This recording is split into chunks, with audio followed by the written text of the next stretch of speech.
구독과 좋아요 갑시다. 구독자 1만 명. 안녕하십니까, 1인 크리에이터 햄리슈입니다. 오늘은 멀티미디어 콘텐츠 제작 전문가 2018년도 2회차 기출문제를 풀어드릴 텐데요. 20문제씩 끊어서 문제를 풀어드릴 예정입니다. 제 강의는 FM 강의가 아니라 약간 야매 강의라고 생각하시면 됩니다. 그러니까 이거를 꼭 이해를 해가지고 문제를 푼다는 느낌보다는 암기를 할 문제는 암기를 하는 방법, 저는 이렇게 그냥 외웠다, 이런 느낌으로 보시면 되고, 조금 기초 지식, 제가 알고 있는 문제 한에서는 기초 지식을 말씀드리면서 이렇게 풀면 된다, 이렇게 알고 계시면 된다 라고 말씀을 드릴 예정입니다. 그러니까 제 강의를 100% 신뢰하실 필요는 없으시고 그냥 문제 푸는데 참고 정도로만 생각을 하시면 될 것 같습니다. 네, 그러면 바로 문제풀이 시작하도록 하겠습니다. 네, 1과목 멀티미디어 개론부터 시작하겠습니다. 네, 1번 IPv6에 대한 설명으로 틀린 것은? 네, IPv6에 대한 이제 문제죠. 64비트 그리고 멀티캐스트를 위한 주소 공간 제공 등등 이렇게 보기가 있는데, 일단 IPv6 문제는 자주 출제되는 편인 것 같습니다. 제가 10회 정도 풀어본 결과. 그래서 요거는 웬만하면 꼭 알고 계시면 좋은데요. 일단은 중요한 거는 IPv4라는 게 있습니다. 요거는 이거보다 하위 버전이라고 생각하시면 되는데, 이 IPv4보다 웬만한 기능들은 다 좋다라고 생각을 하시면 돼요. 그래서 조금 좋은 말이 나오면 아, 이거 좋은 거구나 해가지고 IPv6이 맞구나 이렇게 생각하시면 되고, 아니다 싶으면은 아, 이거 왠지 좀 오답일 수도 있겠는데 라고 생각하시면 됩니다. 지금 그리고 중요한 거는 비트는 외워줘야 돼요. 비트를 외우는 방법은 전 이렇게 외우거든요. IPv4는 거기에다가 숫자가 4니까 플러스 1 해가지고 2에 5승 해가지고 이 5개를 다 곱해준다라고 생각하시면 되는데, 4, 8, 16, 32가 되겠죠. 그래서 32비트라고 생각하시면 되고, 지금 IPv6 같은 경우에는 숫자가 6이니까 여기다가 1을 더해가지고 2의 7승이라고 생각을 하시면 되고요. 2의 7승이니까 4, 8, 16, 32, 64, 128에서 128비트라고 생각을 하시면 됩니다. 그래서 1번 문제가 답이라고 생각하시면 되고요. 틀린 것을 찾는 거니까 이 128비트가 아닌 1번이 정답이겠죠. 그리고 멀티캐스트를 위한 주소 공간 제공, 유비쿼터스 통신장치들이 상호 통신할 수 있는 주소 공간 제공, IPv4보다 향상된 데이터 보안성 제공, 이렇게 해가지고 나와 있는데, 세 번째랑 네 번째는 좋은 말이잖아요. 그래서 이거는 답이 아니구나 라고 생각하시면 되시고, 두 번째는 알고 계시면 좋은 겁니다. 멀티캐스트 요런 캐스트가 3개인가 있어요. IPv4랑 IPv6이랑. 그래서 요것도 어느 정도 알고 계시면 좋다라는 거 기억을 해주시면 될 것 같습니다. 일단은 문제는 계속 이제 여러 회를 풀어가면서 조금씩 정립을 해간다라고 생각하시고 진행하시면 될 것 같고, 다음 문제로 바로 넘어가도록 하겠습니다. 리눅스 커널의 기능으로 틀린 것은? 커널과 쉘에 대한 문제가 꽤 많이 출제가 되는 편입니다. 약간 이런 느낌이라고 생각하시면 될 것 같아요. 커널이랑 쉘이라는 게 있는데, 쉘은 약간 뭔가 연산하고 계산하고 암호화하고 이런 느낌이고, 커널 같은 경우에는 그냥 약간 뭔가 관리해준 운영체제 같은 그런 느낌이라고 생각하시면 되는데, 느낌만 받아들이시면 됩니다. 정확한 정의라고 생각하시면 안 돼요. 근데 약간 여기에도 기능은 한계적인 부분들이 있기 때문에, 여기에 보시면 프로세스 관리, 디바이스 관리, 파일 시스템 관리, 웹 서비스 관리 이런 식으로 있습니다. 뭔가 이제 파일 시스템도 관리하고 프로세스도 관리하고 디바이스도 관리하고 웹 서비스도 관리하나 해가지고, 커널이라는 게 근데 이게 리눅스 커널이니까 리눅스에 해당하는 약간 뭔가 관리하는 그런 시스템이구나 라고 생각을 할 수 있는데, 웹 서비스 관리라는 거는 조금 상이하지 않습니까 여러분들? 웹 서비스는 약간 인터넷이랑 연관이 됐는데 얘가 그것까지 관리한다고? 약간 이런 느낌이 들지 않습니까? 그래서 정답은 4번 웹 서비스 관리입니다. 뭔가 이해가 되지 않더라도 일단 요런 식으로 외워야겠구나, 요런 느낌이구나 정도만 파악하시면서 쭉쭉 넘어가시면 될 것 같습니다. 네, 문제 3번. 패킷을 전송할 때 소스 IP 주소와 목적지 주소 값을 똑같이 만들어서 공격 대상에게 보내는 서비스 거부 공격은? 하고 딱 나와 있고, 뭔가 어택이라고 다 적혀 있죠. 그래서 이거는 저도 이거 어떻게 외워야 되지? 이렇게 했습니다. 느낌이 약간, 전 어떻게 외웠냐면 IP 주소와 목적지 주소 값을 똑같이 만든다. 주소가 2번 들어갔어요. 주소는 뭔가 이 땅 같은 곳에 이렇게 주소 같은 게 있는 거 아닙니까? 그래서 이 랜드라는 단어가 땅이라는 의미가 있잖아요. 그죠? 그래서 주소 값을 똑같이 만드는 거구나. 랜드, 땅 어택, 땅 공격, 주소 공격인가? 주소를 똑같이 만들어서 공격하는 건가 이런 식으로 해가지고 4번으로 외워주시면 될 것 같습니다. 저도 이거는 그냥 어떻게 외울 방법이 따로 생각이 나지 않아서 이런 식으로 외웠어요. 예, 그럼 다음 문제 바로 넘어가 보도록 하겠습니다. 네, 문제 4번 H264/MPEG4 AVC 기술과 비교하여 약 1.5배 높은 압축률을 가지면서도 동일한 비디오 품질을 제공하는 고효율 비디오 코딩 기준으로 H265라고도 불리는 이 코딩 기술은 이라고 되어 있습니다. 지금 딱 보면은 힌트는 H264, 265 숫자가 한 개 커졌습니다. 그죠? 뭔가 이거보다 더 좋은 걸로 변환이 됐다라고 볼 수가 있는데, 자, 여기는 앞에 AVC라고 되어 있습니다. 그러면 밑에 2번에 있는 AVC는 아니겠죠? 그리고 MPEG2도 있는데 1번에 MPEG4잖아요, 이거는. 그럼 이거보다 더 구린 기술인 것 같지 않습니까? 그죠? 그리고 IESG? 이건 좀 너무 상이한 거 아닌가? 약간 요런 느낌 들고요. 뭔가 버전업이 됐을 때는 H가 붙을 것 같지 않습니까? HEVC. 조금 느낌이 다르긴 하지만 HEVC 해가지고 뭔가 하이퍼 막 이런 느낌 아닙니까? 약간 그런 느낌? 그래서 이 정답은 4번 HEVC 요렇게 기억을 해주시면 될 것 같습니다. 뭔가 말이 안 되지만 그냥 말이 되는 것처럼 외우는 것도 나쁘진 않아요. 저도 이거는 솔직히 이런 거 어떻게 다 외워요? 이런 기술들을 일단은 암기를 하는 수밖에 없습니다. 다 외워가지고 진짜 멀티미디어 전문가가 되겠다라고 하시면은 뭐 그렇게 공부를 하시는 게 좋은데, 저는 일단 문제를 외우는 방법을 말씀드리는 거니까 얘 참 이상하게 강의하네 라고 생각할 수 있지만 그냥 무시하시고 넘어가시면 될 것 같습니다. 네, 다음 문제요. 문제 5번 대칭키 암호 시스템 중 블록 암호 방식이 아닌 것은 이라고 되어 있는데, 이 암호 방식 같은 게 되게 문제 출제가 자주 되는 편이라서 이것도 좀 외워주시면 좋습니다. 이 3번에 시드라고 되어 있는 건 우리나라에서 발명한 암호 방식이고, DES는 AES랑 같이 해가지고 암호화 복호화를 하는 그런 암호 방식이라고 생각하시면 되고, 이 RSA 같은 경우에는 비대칭키 공개키 암호화 방식인데, 이 블록 암호화랑 좀 다른 느낌이에요. 저는 약간 이 RSA를 볼 때마다 러시아가 생각이 나더라고요. 뭔가 러시아 같잖아요. 약간 러시아에서는 약간 비대칭 암호화 방식을 쓰는 건가? 역시 러시아는 보안이 뛰어나구만, 뭐 이런 식으로 해가지고 외웠습니다. 그래서 이 블록 암호 방식이 아니라 이거는 비대칭키 공개키 암호화 방식이기 때문에 2번이 정답이라고 생각을 하시면 됩니다. 근데 이것도 일단은 모르겠지만 그냥 이런 식으로 해가지고 암기를 하는 식으로 넘어가신 게 좋을 것 같고요. 저도 그냥 암기했습니다. 물론 이제 이해를 하면 좋긴 한데, 이거는 시간 날 때 나중에 이게 진짜 왜 이게 답인지 확인하고 싶으시면 답을 다 외운 다음에 그렇게 공부를 하시면 될 것 같아요. 시간이 남으시면. 네, UDP에 대한 설명으로 틀린 것은 문제 6번 UDP랑 TCP 문제도 굉장히 자주 나옵니다. 그래서 이것도 꼭 기억을 해주시는 게 좋고요. UDP 이제 스타크래프트 같은 거 할 때 저희 나오잖아요. UDP 야 배틀넷 안 된다, 야 UDP로 와 하잖아요. 그죠? 기억나세요? 뭐 아무튼 이 게임 모르신 분들은 뭐 모를 수 있지만, 아무튼 이 UDP라는 거는 비연결성 그리고 비신뢰성, 그리고 TCP 같은 경우에는 연결성 신뢰성입니다. 그러니까 약간 배틀넷은 약간 신뢰성이 있는 느낌이고 UDP는 뭔가 신뢰가 없는 느낌. 야 우리 그냥 이 PC방 안에서만 하는 거니까 신뢰 없는 네트워크를 사용해서 게임을 같이 하자, 약간 요런 느낌이라고 생각하시면 됩니다. 그래서 지금 요렇게만 딱 말씀을 드려도 보기 2개 정도는 사라지죠. 비연결성, 비신뢰성은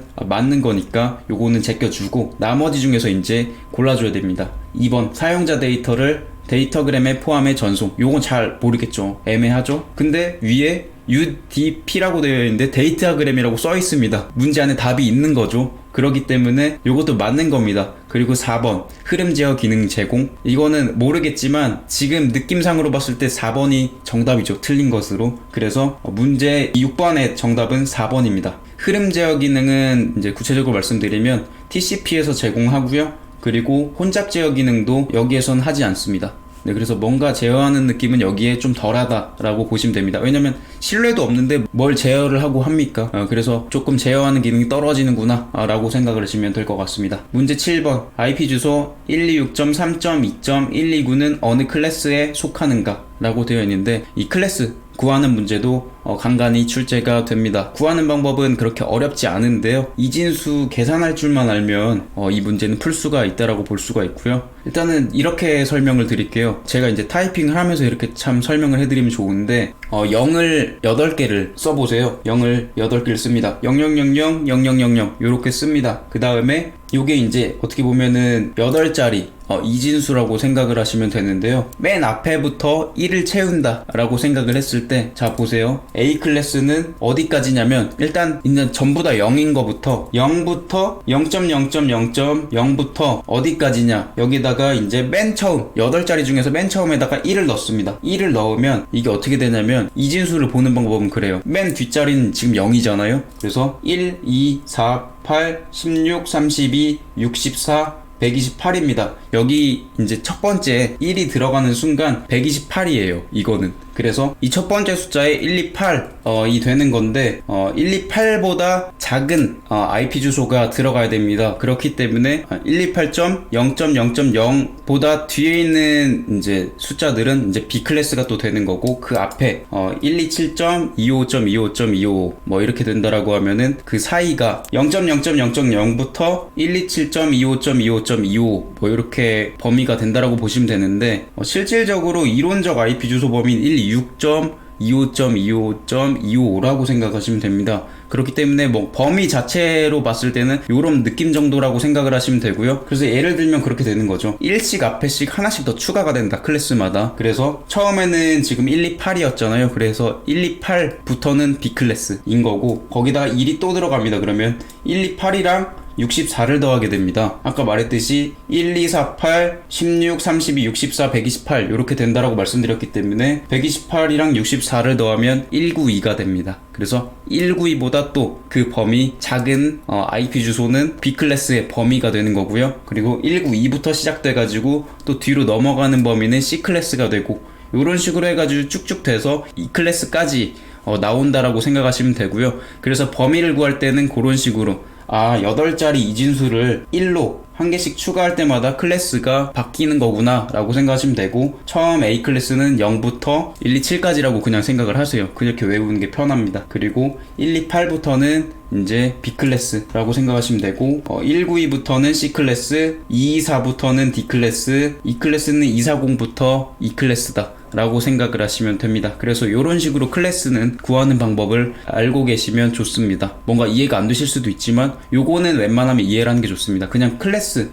범위를 인터넷에 검색해서 이런 느낌이구나 라고 생각을 해주셔도 될 것 같습니다. 네, 그리고요 8번 리눅스에서 프로세스를 복제하는 기능의 함수는, 요거 외우는 거 저는 어떻게 외웠냐면, 복제를 하는 기능의 함수, 복제, 복제 기능의 함수 포크입니다. 그리고 나머지는 뭐 딱 봤을 때 뭔가 복제하는 게 뭐 memcpy 이게 4번이랑 약간 비슷할 수도 있는데, 이런 거 생각을 아예 하지 말고 복제하는 기능의 함수는 2번 포크다 라고 생각하시면 될 것 같습니다. 다른 거 더 설명해 드리면 괜히 더 헷갈릴 것 같으니까 여기까지만 딱 말씀드릴게요. 네, 그리고 문제 9번 웹과 인터넷 등의 가상세계가 현실 세계에 흡수된 형태이며, 가상세계 서비스로 세컨드 라이프 등이 대표적으로 기존의 가상현실보다 진보된 개념은 이라고 딱 되어 있습니다. VR 이라는 게 나왔죠. 이거 거의 신기술 아닙니까? VR, 그죠? VR 이라는 단어에서 힌트를 얻을 수가 있습니다. 다른 것들은 잘 모르겠죠. 그리드, 뭐 스포글러, 아스 뭐 이렇게 되어 있는데, 메타버스 이렇게 되어 있는데, VR에서 여러분들 힌트를 얻어서 외웁시다. 이것도 그냥 암기 방법인데요. 보면은 가상현실 VR이 들어가는 단어가 있을까? 라고 딱 해가지고 또 보면은 메타버스 하면은 VR이 들어가죠. 메타버스 할 때 V랑 R이 들어갑니다. 여러분들 딱 보시면, 그죠? 메타버스 딱 들어가죠. 그래서 VR, 가상현실 메타버스구나, 이렇게 딱 외워주시면 될 것 같습니다. 다른 건 더 설명하지 않겠습니다. 왜냐면 까먹을 수도 있으니까. 네. 그리고 문제 10번 IPTV에서 사용되는 플랫폼 기술 중 실시간 채널에 대한 암호화 및 VOD 컨텐츠의 사전 암호화를 수행하는 것은 이라고 딱 되어 있는데, 이건 솔직히 좀 헷갈릴 수 있습니다. 저도 이걸 외웠는데, 저 어떻게 외웠냐면, IPTV 여러분들 뭐 IPTV 재밌는 거 많이 하잖아요. VOD 서비스 해가지고 막 영화 같은 거 하나 틀어놓고 여러분들 뭐 합니까? 맥주를 딱 한 캔 딱 하지 않습니까? 맥주 한 캔 뭐 콜라 한 잔, 학생분들은 콜라 한 잔 딱 하지 않겠습니까? 그러면 맥주는 또 이제 국산 맥주가 있죠. 저희 또 가난하기 때문에 국산 맥주 카스 그래서 1번이 정답. 네, 카스. 물론 S가 하나 더 있어야 되는데 그냥 그렇게 외워주시면 조금 더 외우기 편하실 겁니다. 딱 여기까지. 네, 다음 문제 넘어가 보도록 하겠습니다. 문제 11번. 컴퓨터 시스템을 구성하는 자원, 프로세스, 메모리, I/O, 입출력을 필요한 만큼 독립적으로 구성하여 시스템을 유연하게 확대 축소할 수 있기 때문에 클라우드 컴퓨팅 환경에 적합한 시스템은 이라고 딱 되어 있는데, 컴퓨팅 뭔가 다른 건 잘 모르겠어요. 세이퍼 뭔가 안전한 건가? 림 뭐지? S 인덱스 뭐지? 뭐 찾는 건가? 이런 느낌인데, 파블릭 컴퓨팅, 파브릭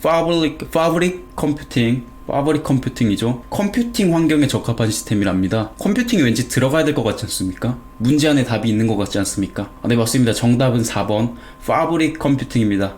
어떻게 외워야 될까요? 그죠? 지금 딱 문제상에 봤을 때 외우는 방법이 F가 뭐가 들어가 있는 것도 없고, 그쵸? 컴퓨팅 말고는 들어가 있는 게 없습니다. 그래서 컴퓨팅이니까 컴퓨팅 들어가야지, 그래 파브릭 컴퓨팅으로 외우자 해가지고 이렇게 외우시면 될 것 같습니다. 네, 그리고 다음 문제 12번. 정보의 통계적인 확률을 이용하여 기초의 발생 빈도가 높으면 짧은 부호를, 낮으면 긴 부호를 할당하여 평균 부호 길이가 최소가 되도록 하는 방식은, 이렇게 딱 되어 있는데, 뭔가 부호 길이가 최소가 되도록 하는 방식, 부호 길이 관련된 부분입니다. 물론 이제 이 문제랑 비슷한 문제도 있어요. 그래서 이 문제랑 그 문제를 헷갈리시면 안 되는데, 아무튼 뭔가 부호가 관련됐다, 길이가 관련됐다 라고 하는 걸로 봐서는 1, 2, 3번은 그냥 제껴지죠. 그죠? 4번이 정답입니다. 하지만 이거는 문제를 조금 더 디테일하게 외우는 게 좋습니다. 부호 길이가 최소가 되도록 하는 방식이래. 가변 길인데 부호가 좀 최소가 되게 해야 되는 방식이구나 라고 외워주시면 더 좋습니다. 왜냐면 이거랑 비슷한 문제가 또 있는데 가변 길이 부호가 답이 아닌 게 있어요. 그래서 이거는 문제를 조금 더 외워줘야 된다 라고 생각하시면 좋을 것 같습니다. 그냥 이렇게 외울까요? 최소 가변 길이 부호화 기법. 최소가 되게 하는 거니까 이런 식으로 외워주시면 될 것 같습니다.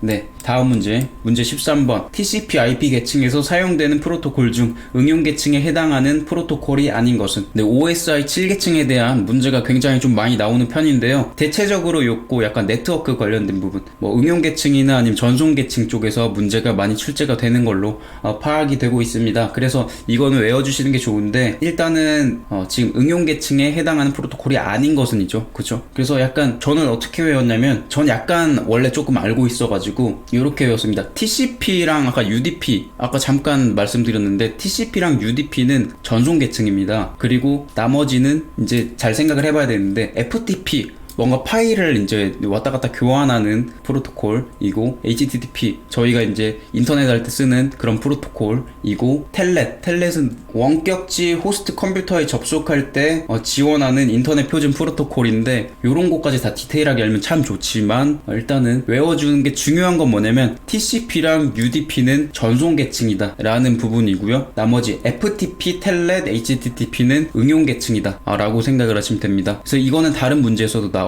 그러니까 요거는 꼭 암기를 해주셔야 됩니다. 그냥 약간 느낌은 그런 식이에요. 요거는 조금 더 깊숙이 응용을 해서 쓰는 프로토콜이구나, 응용해서 쓰는 거니까 뭔가 조금 더 현실적으로 쓰고 있는 요런 느낌이고, 그러니까 스타크래프트에 또 빗대게 되면은 TCP, UDP는 약간 접속을 하는 뭔가 그런 느낌, 전송을 하기 위해서 접속하는 프로토콜이라고 생각을 하면은, 나머지 지금 텔넷이랑 HTTP, FTP는 실질적으로 저희가 그거보다 조금 더 고차원적으로 응용해서 쓰는 듯한 느낌의 프로토콜이라고 생각을 하시면 될 것 같습니다. 네, 여기에서 또 더 설명해 드리면 헷갈릴 수 있기 때문에 다음 문제로 넘어가도록 하겠습니다. 이 문제 14번. 국내 전자상거래 및 금융 등에서 전송되는 중요한 정보를 보호하기 위해 국내 기술로 개발한 블록 암호 알고리즘은 딱 되어 있죠. 국내, 제가 잠깐 말씀드렸는데 국내에서 개발했다고 하니까 국내에서 개발했으면 이름 뭘로 지었을까 막 생각을 딱 해보면, 저도 이름을 왜 이렇게 지었는지는 잘 모르지만 뭔가 국내에서 개발했다, 뭔가 굉장히 귀엽지 않습니까? 세계에서 개발한 게 아니라 국내에서 개발했다고 하니까 뭔가 약간 상큼한 느낌 조금 들지 않습니까? 그래서 저는 씨앗, 약간 우리 국내에 전자상거래 및 금융에서 활용하는 블록 암호 알고리즘이 이제 만들어졌대. 굉장히 이제 우리 알고리즘의 씨앗이 되자 해가지고 해가지고 시드라고 지은 게 아닐까라고 생각을 합니다. 그래서 이것도 알고 계시면 좋습니다. 블록 암호라는 것도 알고 계시면 더 좋겠죠. 예, 아까도 잠깐 문제가 나왔었기 때문에. 그래서 블록 암호 알고리즘 우리나라에서 개발했다. 우리나라의 암호 알고리즘에 씨앗이 되지 않았을까라고 생각해서 시드가 정답입니다. 나머지는 설명하지 않고 넘어가도록 하겠습니다. 15번 넷스케이프사에서 개발한 프로토콜로서 응용 계층과 트랜스포트 계층 사이에 위치하며 안전한 연결과 압축 암호화를 담당하는 것은 이라고 되어 있는데 넷스케이프래요. 넷스케이프. 여러분들 외우는 방법 쉽습니다. 넷스SL 넷스SL 이렇게 외우시면 됩니다. 넷스SL 3번이 정답입니다. 넷스SL 이렇게 외우면 되겠죠.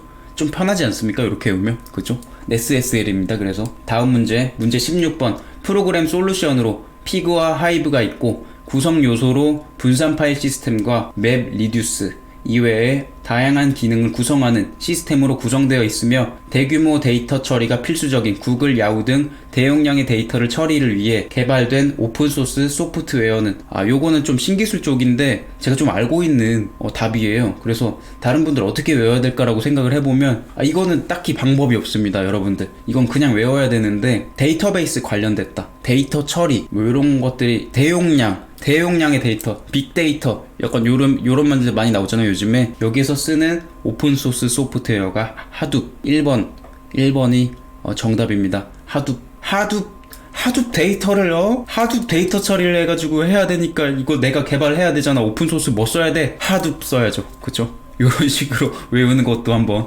고려를 해보시기 바랍니다. 예, 문제 17번 IoT의 표준화와 가장 거리가 먼 것은? 이라고 딱 되어 있는데 이거 외우는 게 전 제일 어려웠던 것 같아요. 20개 문제 중에서 이번 과목에서 어떻게 외웠냐, 이 1번이 읽을 때 뭐라고 읽어야 될 것 같아요? 에자일입니다. 에자일 프로세스 모델입니다. 에자일 프로세스 모델. IoT랑 표준화랑 관련이 없는 어떤 건지 내가 어떻게 알지? 뭐 이렇게 생각할 수 있는데 일단 문제 자체를 외워봅시다. 에자일 이거 발음 더럽게 어렵네. 보기 왜 이렇게 이거 읽을 수도 없게 이런 보기를 만들어놨나? 에자일 프로세스 모델 좀 우리한테 멀게 느껴지지 않습니까? 발음 자체가. 에자일이 뭐야?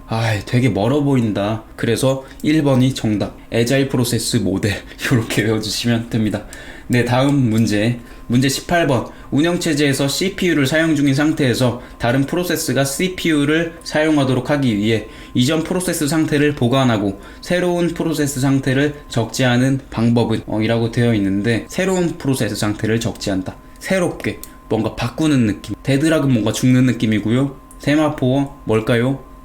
C스캔 뭔가 찾는 느낌이고 컨택트 스위칭 뭔가 바꾸는 느낌이죠. 그래서 저희는 보관하고 일단 적재를 한다. 새로운 프로세스 상태를 적재를 한다. 새로운 걸로 바꾼다. 그래서 컨텍스트 스위칭 CPU가 또 나오죠. CPU의 C 그리고 새로운 걸로 바꾼다. 프로세스 상태 적재한다. 스위칭 바꾼다 해가지고 컨택트 스위칭 요렇게 외워주시면 될 것 같습니다. 요거 약간 억지이긴 한데 요렇게 외워주는 걸로 생각을 하면 좋을 것 같습니다. 그리고 문제 19번 인간의 입과 같이 작은 음원에서 나오는 음이 그 음원 가까이에서는 대단히 강한 충격적인 음압과 구면파 효과에 의해 저주파음이 강조되는 현상은 이렇게 문제가 나와 있는데 중요한 거는 이 키워드입니다. 가까이에서 문제 되게 자주 나와요. 이거 근접효과 문제 되게 자주 나옵니다. 가까이에서 하면 무조건 근접입니다. 그냥 가까이 이거 그래도 좀 다른 문제가 있지 않겠어? 근접효과입니다. 필요 없고 가까이 나오면 웬만하면 근접이에요. 그래서 가까이라는 말이 나왔다.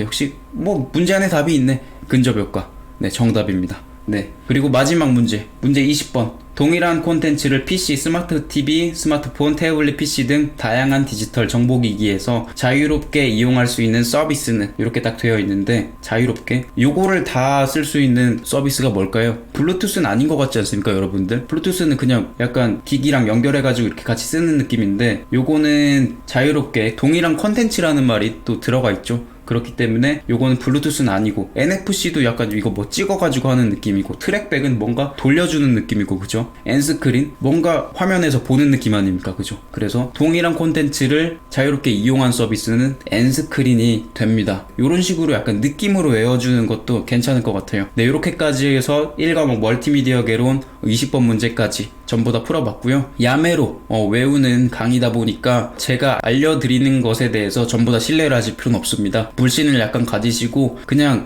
나 외우는 거 잘 못하겠는데 어떻게 외워야 되나 할 때 이 강의를 한번 참고를 하면은 외우는데 조금 더 도움이 되실 거고, 그리고 외우고 나서 진짜 이게 왜 답일까라고 생각을 해서 문제를 푸는 식으로 공부하시면 아마 합격하는데 더 도움이 많이 되실 겁니다. 왜냐면 응용된 문제가 나올 수 있기 때문에 이게 왜 답인지까지 알 수 있으면은 더 합격률이 높아지는 거겠죠. 아무튼 20문제씩 이런 식으로 끊어서 계속 강의를 해드릴 텐데요. 많은 분들이 제 방식으로 좀 외워가지고 한 문제라도 더 건지셨으면 좋겠습니다. 물론 이제 중복된 문제가 계속 나온다는 보장은 없지만 비슷한 문제 가끔씩 나오기 때문에 이런 것들 알고 있으면 그나마 조금이라도 도움이 되실 거라고 생각을 합니다. 네, 오늘 강의는 여기까지고요. 제 영상이 도움이 되셨다면 구독과 좋아요 부탁드리고요. 구독, 좋아요 안 누르신 분들 뭐라고 할 수는 없으니까 구독과 좋아요 눌러주시면 합격률이 올라가실 겁니다. 다음번에는 21번부터 또 풀어드리도록 하겠습니다. 감사합니다.